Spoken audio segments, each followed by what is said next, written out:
Look at this place for 1 second.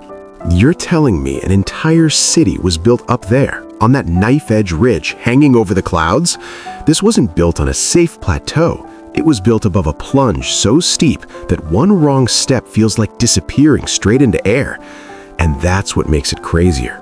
Even reaching this mountain is difficult now, so imagine hauling stone, tools, food, and labor here centuries ago. Now add mountain rain, thick fog, slippery stone, and violent weather swings. This site doesn't just look impossible, it looks like the worst place imaginable. So the real question isn't just why build here, it's how this mountain didn't simply give way and drag the entire city downward. Because those terraces weren't only farms, they were part of the mountain's survival system, built to manage weight, water, and collapse before disaster started. Most people see the stone. The Incas were thinking about water. On a mountain like this, bad drainage could destroy everything long before enemies did. And this mountain country shakes a lot. Yet these stones were cut so precisely that instead of cracking apart, many could move and settle. Here's the twist. The mountain may not have been a terrible choice at all. Some evidence suggests its fractured geology actually helped construction. So maybe Machu Picchu wasn't built in the worst place on Earth. Maybe it was built in the one place they believed mattered most. What if this wasn't a random location? What if this exact ridge between these peaks was chosen deliberately for reasons we're only beginning to understand?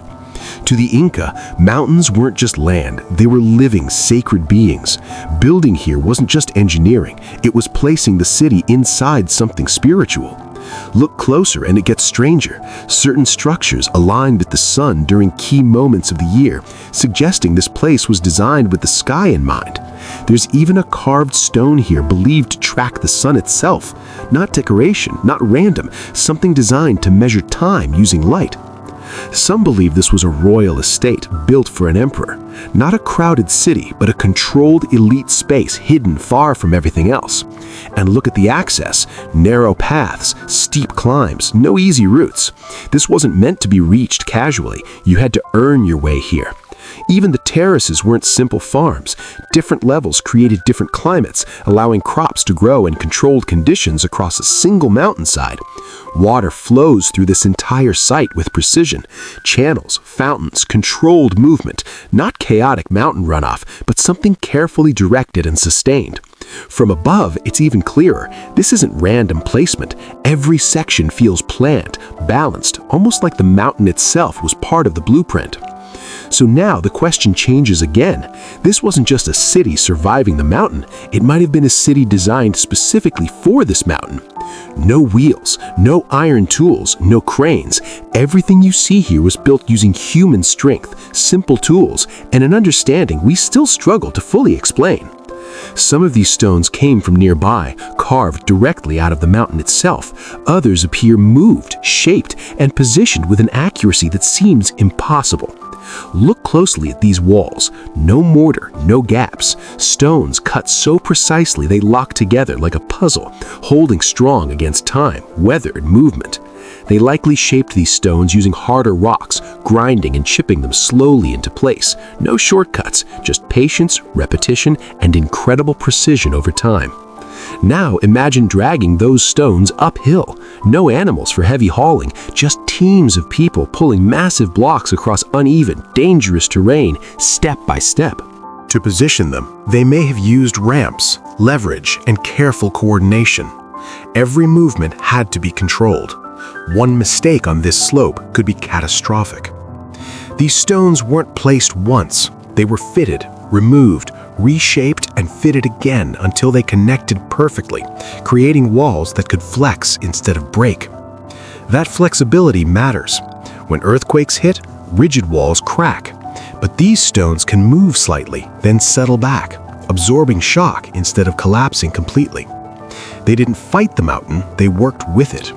Many structures are anchored directly into natural rock, making the entire city part of the landscape itself.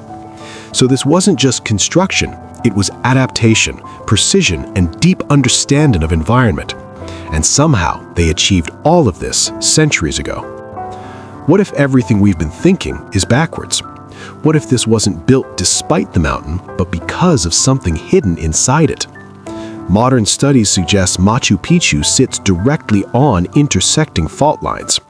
That sounds dangerous, but it may have been exactly what made construction possible. Because fault lines fracture the rock naturally.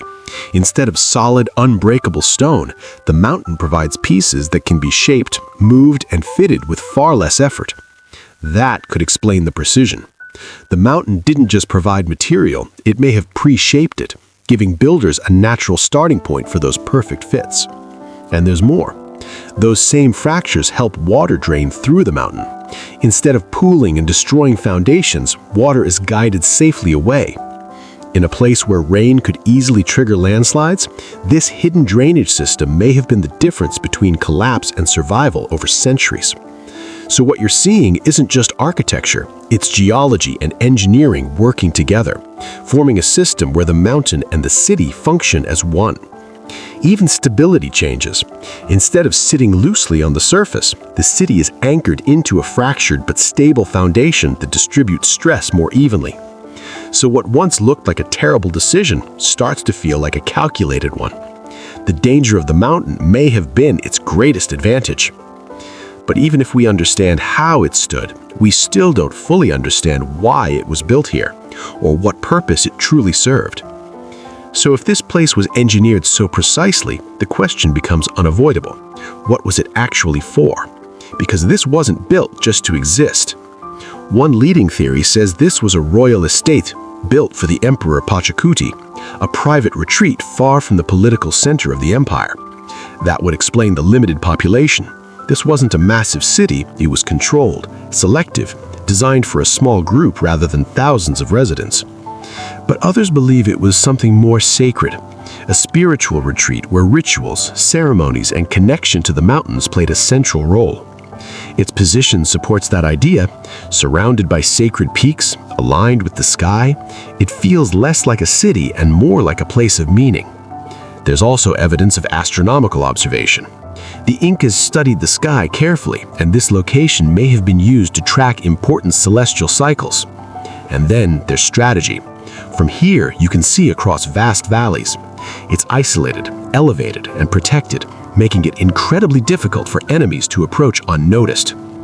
Maybe it wasn't just one thing. A royal retreat, a sacred site, and a strategic refuge all combined into a single place designed for multiple purposes. And then, suddenly, it was abandoned. Not destroyed, not conquered, just left behind, slowly disappearing into the mountains and jungle for centuries. Which raises another question. If this place was so important, why was it left behind? And how did something this massive stay hidden for so long? At some point, everyone here left. No signs of destruction, no final battle, just silence. A place once active suddenly becoming empty without explanation. Around the same time, the Spanish arrived, tearing through the Inca Empire. Cities fell, power collapsed, and entire systems that supported places like this began breaking apart. But here's what's strange. There's no evidence the Spanish ever reached Machu Picchu. No destruction, no records. It's like they never found it. Its isolation may have protected it. Hidden between peaks, surrounded by jungle and steep terrain, it wasn't visible from the usual routes outsiders would take. Some believe disease played a role. Illness spread ahead of the Spanish, weakening populations and forcing people to abandon remote places like this. Without a strong empire, supply systems break down. Food, labor, coordination all disappear. A place this complex can't survive without constant support and organization. Another theory suggests something more deliberate, that the people here chose to leave, abandoning the city to protect it or themselves from what was coming. And maybe that's why it survived.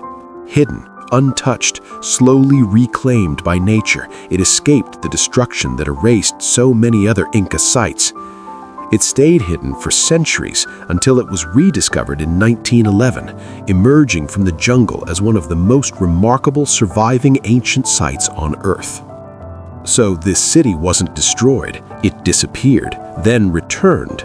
And that makes it even more fascinating because its survival feels almost as intentional as its construction. Even today, Machu Picchu isn't fully understood. Researchers are still studying it, trying to uncover details that were invisible to earlier generations of explorers. Using technologies like LiDAR, scientists can scan through vegetation and map structures hidden beneath the surface, revealing patterns that can't be seen with the naked eye. And what they're finding suggests Machu Picchu may be larger than it appears, with additional terraces and structures extending beyond what most visitors ever see. Beneath the surface, there's an entire hidden infrastructure, drainage systems, foundations, and structural layers that were never meant to be seen, but are critical to its survival. Modern measurements reveal just how precise these constructions are. The alignment, angles, and fit of the stones show a level of planning that still surprises experts. Studies also show how well the site adapts to climate. Rain, heat, and erosion are constantly acting on it, yet it continues to remain remarkably stable. But for everything we've learned, there are still unanswered questions. Parts of the site remain less studied, and some details don't fully fit existing theories. And Machu Picchu may not stand alone. There could be more connected sites, pathways, and structures across the mountains that we haven't fully uncovered yet.